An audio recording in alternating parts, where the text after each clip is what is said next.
بسم الله والحمد لله والصلاة والسلام على رسول الله وعلى آله وصحبه من والاه، وأشهد أن لا إله إلا الله وحده لا شريك له، وأشهد أن محمدا عبده ورسوله. اليوم ناخذ الريسك مانجمنت، واحد من الشابترز المهمة في البي ام بي. أول بروسيس عندنا هي بلان ريسك مانجمنت في البلاني، وبتطلع عليه الريسك مانجمنت بلان.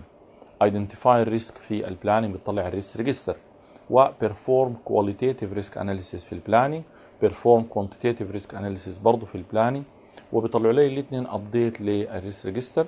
بلان ريسك ريسبونسز موجوده في البلاننج، بتطلع ابديت للريسك ريجستر ومعاها ابديت للبروجكت مانجمنت بلان. اخيرا عندنا كنترول الريسك في المونيتور اند كنترولينج. الريسك، ما معنى الريسك؟ الريسك هي عباره عن unplanned event، حاجه في المستقبل or condition that can have a positive or a negative effect على السكسس بتاع المشروع. الريسك بنتعامل مع حاجه في المستقبل. Not all risks are bad and are seen as a threat. ريسك هي عبارة عن الانسرتينتي. أول بروسيس عندنا بلان ريسك مانجمنت، تعريفها هي البروسيس of defining how to conduct the risk management activities بالنسبة للمشروع بتاعنا. الطريقة، النو هاو، البوليسي، البروسيجرز. عندنا الانبوت، البروجكت مانجمنت بلان، والتشارتر، والستيك هولدر ريجستر، والايف، والاوبا. الاناليتيكال تكنيك والاكسبرت جادجمنت والميتنج. الاوتبوت هي الريسك مانجمنت بلان. محتويات الريسك مانجمنت بلان، اول حاجه الميثودولوجي، المنهجيه اللي حنشتغل بها الريسك. عندنا الرولز والريسبونسبيلتيز، الادوار والمسؤوليات بالنسبه للريسك. البادجيتنج، التايمينج. الريسك كاتيجوريز، المرحله دي الكاتيجوريز بتاعتنا هي بير ديبارتمنت.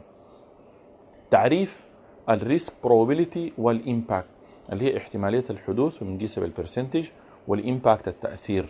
البروبابيلتي والامباكت ماتريكس هي مصفوفه بنضع فيها الاكس بروبابيلتي والواي الامباكت بتاعنا. عندنا الريفايز ستيك هولدر توليرانس، والريبورتنج فورمات، والتراكنج. الريسك الكاتيجوريز بتاعتنا ممكن تكون تكنيكال، ممكن تكون اكسترنال، اورجانيزيشنال، او بروجكت مانجمنت. بنعمل الار بي اس، والار بي اس هي اختصار لحاجتين، اختصار لريسورس بريك داون ستراكشر، واختصار لريسك بريك داون ستراكشر. نفس العمليه التفتيتيه للدبليو بي اس، احنا بنفتت بها الريسك بير كاتيجوري. بالنسبه للبروبابيلتي، تعريفها هي عباره عن is the chance of something is likely to happen. نحن بنقيس البروبابيلتي اللي هي احتماليه الحدوث، ممكن تكون باللو، ميديوم، هاي، فيري لو، وفيري هاي نظيفه تبقى 5 او 3 او very unlikely ل almost certain. اما الامباكت فهو النتيجه اللي حتحصل نتيجه حدوث الريسك، ان كانت نيجاتيف فبنسميها ثريت، او كانت بوزيتيف بنسميها opportunity. وبرضه بنقيسها بلو، ميديوم، هاي، او فيري لو، لو، مودريت، هاي، اند فيري هاي. دي شكل البروبابيلتي ماتريكس او البروبابيلتي ان امباكت ماتريكس. عندنا فيها الهوريزونتال هي 0.05، 0.1 او 0.10، 0.20، 0.40، 0.80، ودي نسب مئويه. تاثير الريسك من ناحيه بتاعت اوبجيكتيف على الكوست والتايم والسكوب والكواليتي. بعد ذاك بننتقل لانه نعمل الباي ماتريكس اللي هي فيرتيكال هوريزونتال. بعد ده بناخد فيري لو، لو، مودريت، هاي، اند فيري هاي. المنطقه الحمراء تعتبر المنطقه الكريتيكال، المنطقه الصفراء تعتبر منطقه وسطيه، اما الخضراء تسمى الواتش ليست اللي هي اللو لو ريسك او الفيري لو فيري لو. البروسيس الثاني عندنا هي ايدنتيفاي ريسك، وهي البروسيس اوف determining which risk may معناها may or may not affect the project and document their characteristics. احنا بنتكلم عن حاجه في المستقبل ممكن تؤثر على الاوبجيكتيف بتاعت المشروع وممكن ما تاثر عليه. اول حاجه الكاتيجوريز بتاعتنا كجدول او ككاتيجوريز. عندنا الفندنج او البادجت، السكيدول. الريسك ممكن تكون موجوده في السكوب او الريكويرمنت تشينج، بروجكت بلان، بروجكت مانجمنت بروسيس، تكنيكال ايشو، بيرسونيل ايشو، هاردوير، كونتراكت، بوليتيكال، بزنس ريسك، ليجل اور انفايرمنتال. دي مال الحصر، دي مجموعه بتاعت كاتيجوريز عشان نبدا بها الشغل بتاع الايدنتيفيكيشن بتاع الريسك. البروسيس دي بتشابه مشابهه شديده جدا لكولكتر ريكويرمنتس من ناحيه التولز والتكنيكس، لانها هي مجموعه بتاعت تولز والتكنيك لجمع المعلومات. الانبوتس بتاعتنا كثيره لانه ده واحد من الشابترز اللي بنشتغل في الاخر. ريسك مانجمنت بلان، والكوست مانجمنت بلان، والسكيدول مانجمنت بلان، والكواليتي مانجمنت بلان، والهيومن ريسورس مانجمنت بلان. عندنا السكوب بيز لاين، وعندنا الاكتيفيتي كوست استيميت، والاكتيفيتي ديوريشن استيميت، والستيك هولدر ريجستر، والبروجكت دوكيومنت، والبروكيورمنت دوكيومنت، والايف، والاوبا. دول كلهم يعتبروا انبوت، كلهم فيهم عناصر وعوامل بتاعت ريسك. اي استيميشن معناها ريسك. بروكيورمنت معناه عندنا فيه عقود ممكن يكون فيها ريسك. التولز اند تكنيكس، الدوكيومنتيشن ريفيو، وعندنا الانفورميشن جاذرينج تكنيك، وعندنا التشيك ليست اناليسيس فروم بريفيوس بروجكت، والاسامبشن اناليسيس والدياجرامينج تكنيك والسوات اناليسيس والاكسبرت جادجمنت. الاوتبوت بتاعنا هو الريسك ريجستر، يعتبر دوكيومنت. بالنسبه للانفورميشن جاذرينج تكنيك عندنا البرين ستورمينج العصف الذهني والدلفي تكنيك، احيانا يكون ماني واحيانا يكون اوتوميتد. الاوتوميتد الروم بتاع الشات بندخل فيها الناس بياخذوا فيها نيك نيمز وكل زول بيبدا يشتغل بدون ما الثاني يكون شايفه. الانترفيوينج والروت كوز ايدنتيفيكيشن. عندنا الاوتبوت بتاعنا هو الريسك ريجستر، محتوياته قائمه بالريسكس المعرفه عندنا وليست اوف بوتنشال ريسبونسز اذا في ريسبونسز جاهزه. البروسيس الثالثه عندنا هي perform qualitative risk analysis. هي البروسيس of prioritizing risks for further analysis or action by assessing and combining their probability of occurrence and impact. احنا بنعمل prioritization للريسك، يعني بنعمل زي السيكونسنج، بتشابه عندنا السيكونسنج في التايم مانجمنت، لكن السيكونسنج هناك depends على الريليشن شيب والديبندنسيز. هنا الان السيكونسنج بيتم بانه احنا بنرفع فوق الريسك الهاي، بعدهم الهاي ميديوم، الميديوم هاي، الميديوم ميديوم، لغايه ما نصل لاخر حاجه تحت بتكون اللولو.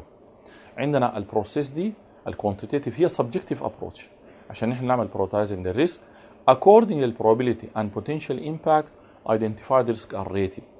وهنا بنقسم كاتيجوريز. نحن عندنا اول كاتيجوري هي ذات require additional analysis، لسه ما قادرين نحللها من الناحيه بتاعت لو ميديوم هاي، ودي هنا نحن بنعتبرها تحليل نوعي ما كمي. بالنسبه لنا ذات may proceed directly للريسك ريسبونس بلاننج that are not critical and then we prioritize الريسك بتاعنا. الانبوت بتاعنا الريسك مانجمنت بلان والسكوب بيز لاين، الريسك ريجستر والايف والاوبا.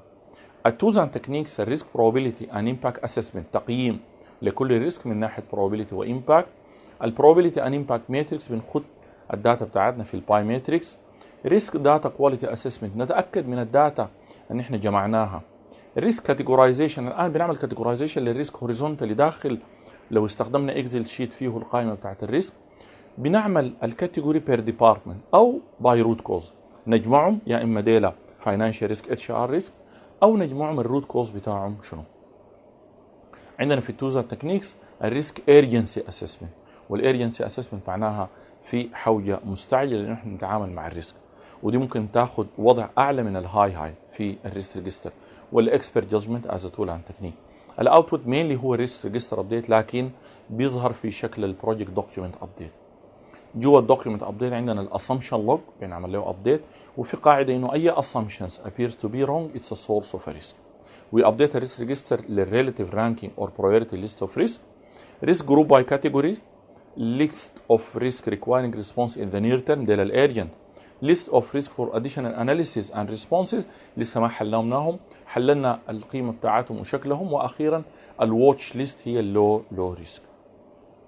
الان عندنا perform quantitative risk analysis، وهي بروسيس لحساب الكم. احنا في الاول حسبنا النوع والنوعيه بتاعت الريسك من ناحيه لو ميديوم هاي، الان هندي ارقام. هي البروسيس of numerically analyzing the effect of an identified risk on the overall project objective. البروسيس دي تعمل لنا quantification للريسك، asserting a likelihood of the project success. بنشوف البادجت اللي طلعت عندنا. determine the risk exposure. determine the likely amount of contingency reserve needed. determine the risk with the largest impact على المشروع بتاعنا.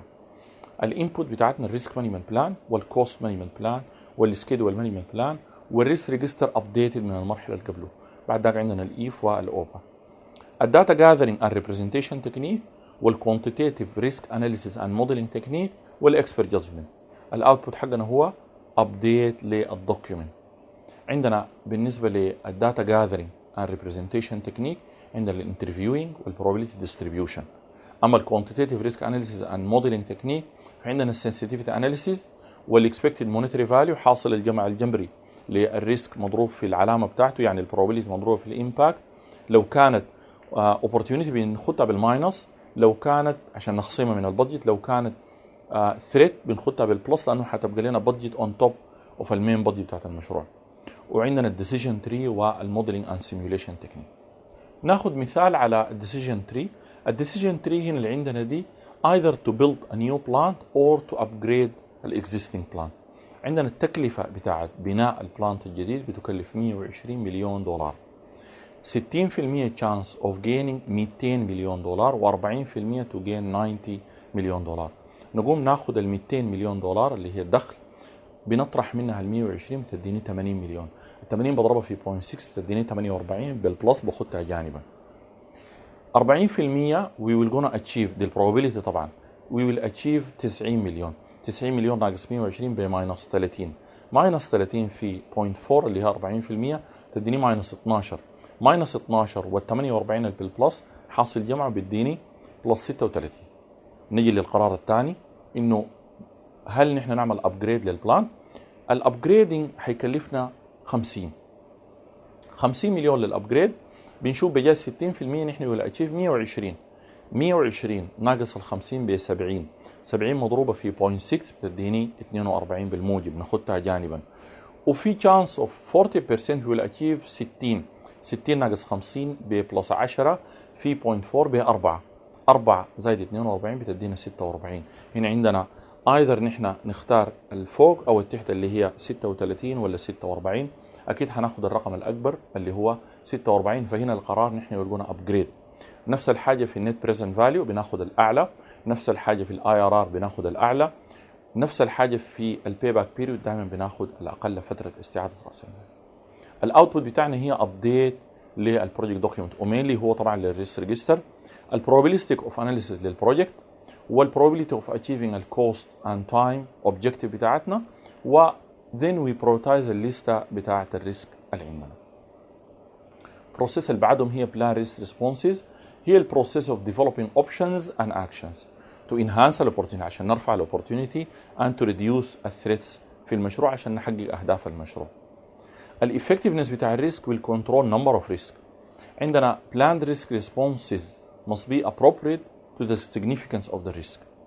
cost effective لازم تكون مقارنة انه حندفع كم في الريسك عشان نعالجه، والامباكت بتاعه مضروب في البروبابيلتي كم. لو كانت القيمة اللي حندفعها لمعالجة الريسك للبريفنشن استراتيجي اعلى من القيمة بتاع تأثير الريسك، هنا وي دونت دو ات، لانه هنا بيبقى يقين مقابل انه دي ممكن تحصل وممكن ما تحصل. cost effective in meeting a challenge. timely معناها prevention strategy دائما، يعني proactive يعني ما reactive. realistic with the project context and agreed upon by all parties involved and owned by responsible person. الانبوت بتاعتنا هي الريسك مانجمنت بلان والريسك ريجستر. عندنا الاستراتيجيات بتاعت التعامل مع النيجاتيف، والاستراتيجيات بالتعامل مع البوزيتيف، والكونتينجنت ريسبونس استراتيجي. ما هي الكونتينجنت ريسبونس استراتيجي؟ هي عباره عن الخطه البديله، احيانا تعرف كده واحيانا تعرف بطريقه ثانيه. يقول لك الخطه الكامله، يعني انا عندي ريسك فيه خطه جاهزه will not be initiated unless انه الريسك حصل، والاكسبرت جادجمنت. الان عندنا الاوتبوت البروجكت مانجمنت بلان ابديت. ليه البروجكت مانجمنت بلان ابديت؟ لانه الاكشنز اللي بتطلع من هنا يفترض تمشي تعمل ابديت للبروجكت مانجمنت بلان وابديت للدوكيومنت، ومن ضمن الدوكيومنت دي الريسك ريجستر بتاعنا. الاستراتيجيات للتعامل مع النيجاتيف او الثريتس، افويد معناها تزوغ. كيف تزوغ من الريسك؟ changing في السكوب. عندنا ترانسفيرنج للريسك معناها نحوله لشخص ثاني. ميتيجيشن يعني تقليل البروبابيلتي او الامباكت او الاثنين معا. اكسبت عندنا حالات معينه واكسبت فيها الريسك.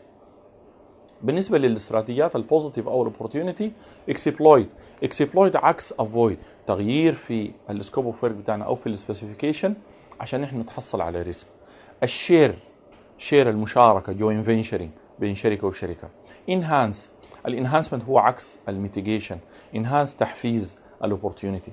واخيرا اكسبتنج للاوبورتيونيتي.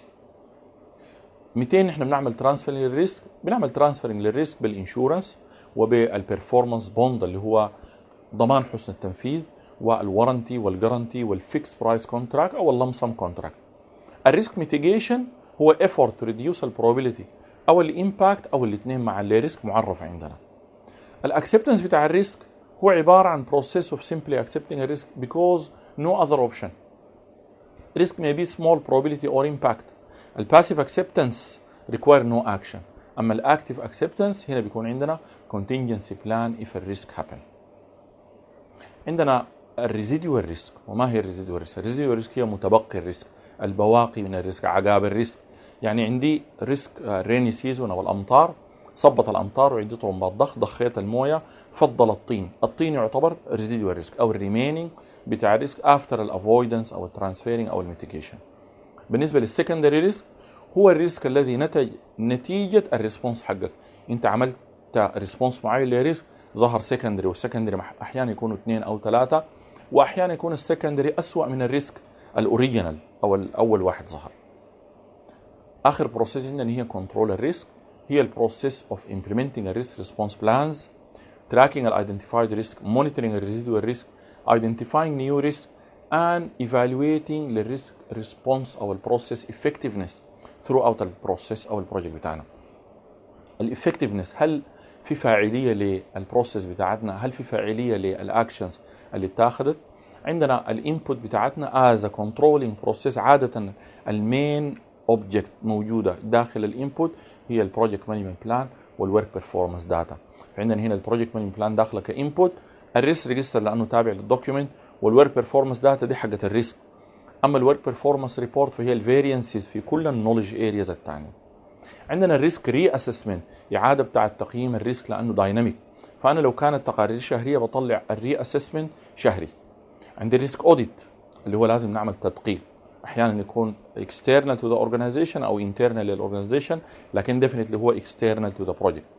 الفاريانس اند ترند اناليسيس، التكنيكال بيرفورمانس ميجرمنت، والريزيرف اناليسيس والميتنج. بالنسبه لنا الاوتبوت الخمسه المعتادين: الورك بيرفورمانس انفورميشن حقت الريسك، تشينج ريكويست اذا في بكل انواعه، ابديت للبلان، ابديت للدوكيومنت، ابديت للاوبا. اخذنا تشابتر الريسك من التشابترز المهمه جدا في البي ام اي. سبحانك اللهم وبحمدك، نشهد ان لا اله الا انت، نستغفرك ونتوب اليك، وجزاكم الله خيرا.